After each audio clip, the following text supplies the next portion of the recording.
Bonjour, c'est Ange des Albert, l'école buissonnière nomade. Je voulais vous parler d'un sujet qui est celui-là, c'est-à-dire que j'entends des fois beaucoup de gens, depuis tout petit, hein, c'est pas depuis ou maintenant, hein. Mais ça me revient, ce truc qui me revient, et en fait aujourd'hui je l'entends tout autant. C'est cette expression de tout casser pour recommencer. Ah, plus rien ne va, il faut tout casser. Cette expression-là, que j'ai entendue depuis tout petit, c'est l'expression des guerres. Les guerres où on casse tout et que l'économie redémarre et ça recommence. On a tous du boulot, on a tous des nids, il faut reconstruire. L'illusion, hein, on tourne en rond. Et aujourd'hui, qu'est-ce qu'on voit? On nous a déclaré comme quoi qu'on était en guerre. C'est une guerre, on va dire, virtuelle, mais aussi pas que virtuelle, parce qu'elle a des incidences dans le concret, dans ce que les gens vivent. C'est-à-dire que au lieu de bombarder des villes, on les confine. Et on interdit les commerçants de commercer. C'est-à-dire on détruit, sans bombe. C'est plus propre. On voit rien, en fait. C'est indolore. On ressent rien. On voit rien. Et on détruit. On détruit, on détruit, on détruit. Donc voilà, tout casser pour recommencer. Est en train de se produire. Alors que j'avais déjà dit dans une vidéo, la différence entre l'évolution qui est permanente et la révolution qui est impermanente, qui est à des moments précis. La révolution et l'évolution, la différence c'est le R, la colère, le grrr. Donc ce petit R qui est devant, si je l'enlève, je suis en évolution perpétuelle. Donc on n'a pas tout à casser. On n'a pas à tout casser pour recommencer. Parce que dans recommencer, on commence rien du tout. On recommence la même chose. On tourne en rond avec les mêmes croyances. Donc recommencer, revivre autre chose, c'est comme révolution. Donc pour les gens qui veulent se révolter aujourd'hui, ou qui voudraient se révolter, ou tout casser, ou machin, il n'y a pas besoin de le faire, le gouvernement, les gouvernants du monde entier le font. Parce qu'eux sont dans cette croyance-là. Il faut absolument tout casser pour repartir. Parce qu'eux, qu'est-ce qu'ils veulent faire? Ils veulent repartir comme avant. Ils veulent recommencer ce qu'ils ont déjà fait. Mais pour recommencer ce qu'ils ont déjà fait, ils savent qu'ils doivent tout casser pour tout recommencer. Eux, ils le savent. C'est la différence entre des gens simples qui, eux, non, ne pensent pas la même chose. Eux, ils veulent vivre. Ils ne veulent pas revivre, ils veulent vivre, continuer à vivre. Mais en même temps, beaucoup disent, je veux revivre, parce que là, on ne vit plus. Eh oui, donc voilà, il y a donc des choses qui se passent, qui sont en même temps extraordinaires, parce qu'on peut le voir. Hein, on peut voir à quel point notre civilisation d'aujourd'hui est face à elle-même. Et puis, ce que je voulais dire aussi, c'est que c'est une civilisation face à elle-même, mais aussi d'une manière individuelle. C'est-à-dire chaque individu est face à lui-même. Chaque personne est face à elle-même. Nous sommes tous face à soi, devant nous-mêmes. Comment je me sens devant moi-même?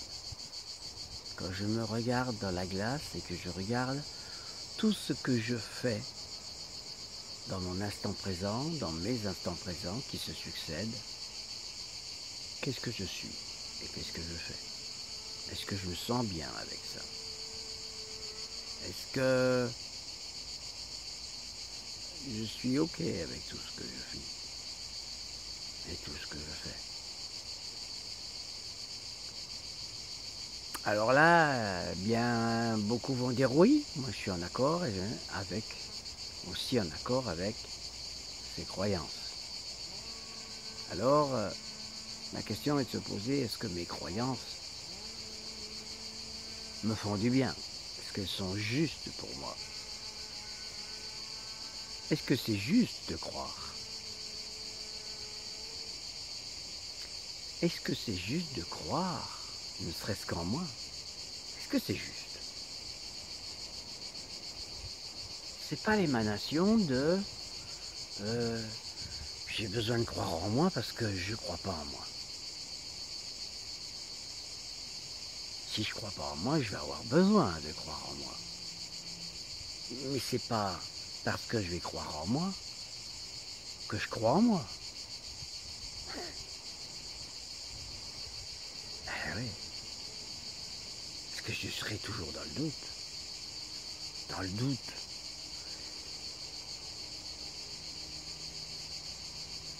La croyance et le doute. Alors que si je quitte la croyance, le doute, je vais devant moi devoir être dans la confiance, dans la foi en ce que je suis. Et est-ce que je me sens bien avec ce que je suis, dans cette confiance-là et cette foi-là? Est-ce que je suis bien? Est-ce que je me sens vertueux? Est-ce que je me sens... Voilà. Donc voilà, il y a besoin de se poser des questions individuelles. Si ce que je suis et ce que je vis là est quelque chose qui me fait du bien, qui me convient. Beaucoup de gens veulent retourner à la campagne aujourd'hui par rapport à ce qui se passe en ville, par rapport à tous ces gens qui se sentent prisonniers des mesures, que ce soit le confinement, que ce soit les interdictions de consommer, voilà. Alors les gens veulent retourner vers la campagne. On va assister donc à une exode des villes. C'est pas un exode rural ce coup-ci, c'est l'exode des villes. Retour à la campagne. Le truc, c'est que les gens des villes qui retournent à la campagne, c'est pas pour ramener le bordel des villes à la campagne. Ça va pas être pour vivre à la campagne comme à la ville. Donc voilà, ça demande une remise en question de ces valeurs. Une remise en question des valeurs de la campagne. Qu'on a par le passé beaucoup critiqué. Les gens de la campagne, c'était des pecnos. Des gens qui ne connaissaient rien, qui ne savaient rien. Et qui pourtant vivaient et nourrissaient des gens de la ville. Avec leur connaissance, leur savoir-faire. Qui ne s'est pas appris à l'école.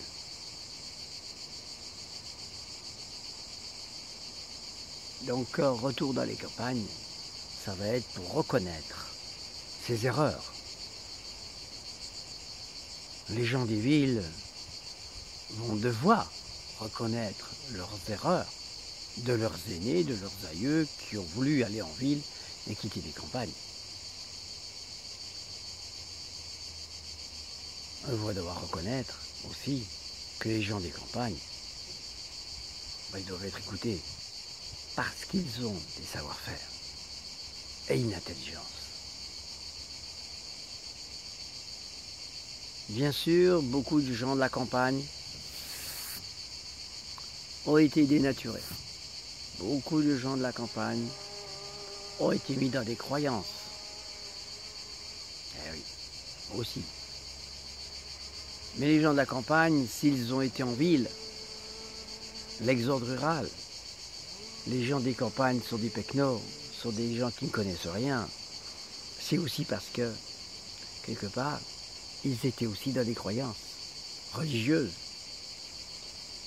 Donc ils sont rentrés dans la croyance que ce serait mieux en ville qu'à la campagne. Ce serait plus facile. Et aujourd'hui, leurs enfants s'en vont à la campagne pour fuir les villes. Et la répression des villes, l'étouffement des villes, la mort qui traîne, qui rôde dans les villes.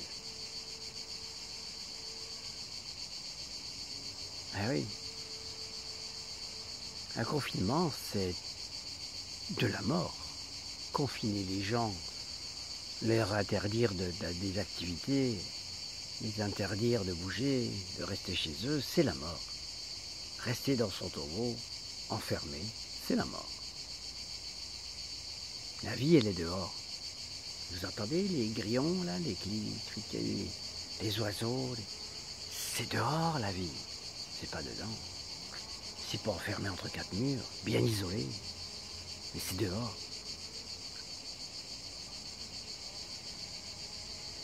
Donc voilà, il y a une grosse remise en question de notre société et de ceux qui vont retourner à la campagne.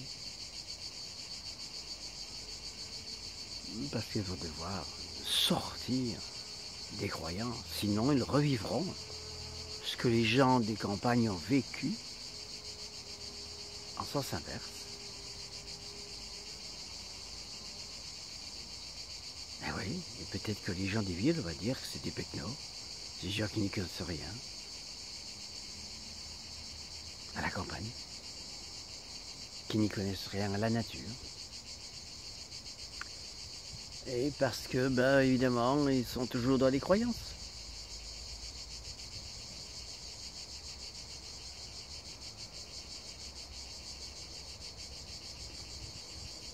Voilà, j'avais envie de dire ça, c'est que le retour à la campagne doit se faire avec beaucoup d'humilité, de compassion envers soi et envers les autres. Si on veut que ce soit une guérison, le retour à la nature soit une guérison, comme moi je l'ai fait, c'est dans l'humilité. Le fait de se dire que je suis un élève ici sur Terre et que j'apprends en permanence. La nature est là pour m'apprendre beaucoup de choses. La nature est le meilleur miroir que l'on ait au niveau humain. Le miroir de ce qu'elle est en réalité. Pas de ce que je crois voir de la nature.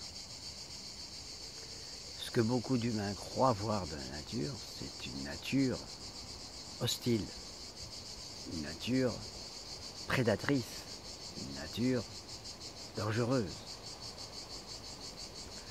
C'est juste le miroir de ce que ces personnes sont. Alors que la nature, c'est l'amour, c'est l'inclusion, c'est l'intégration, c'est l'osmose,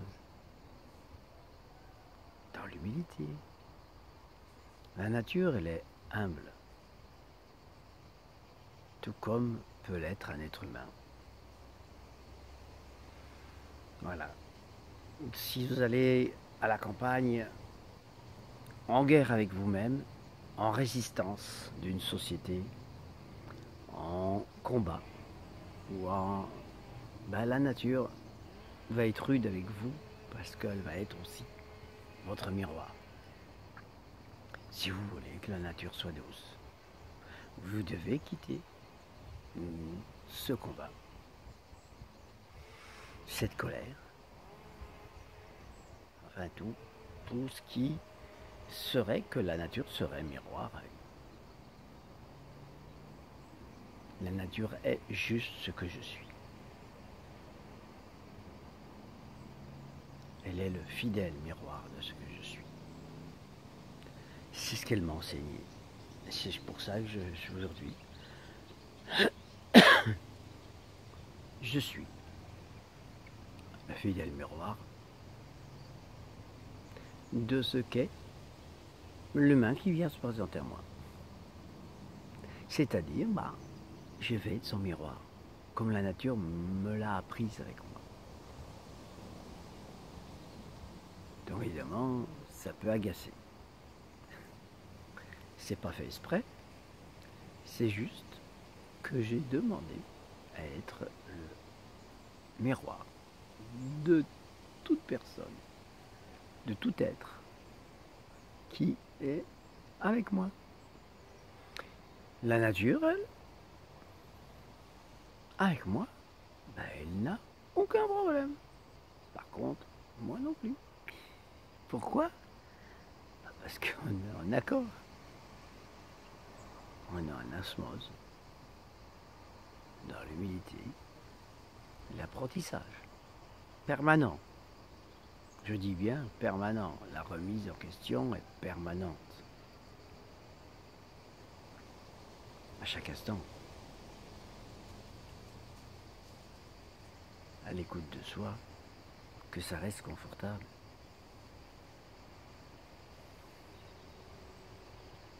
Enfin voilà quoi. Merci, merci. J'espère que cette vidéo intéressera quelques personnes. Merci, bye bye.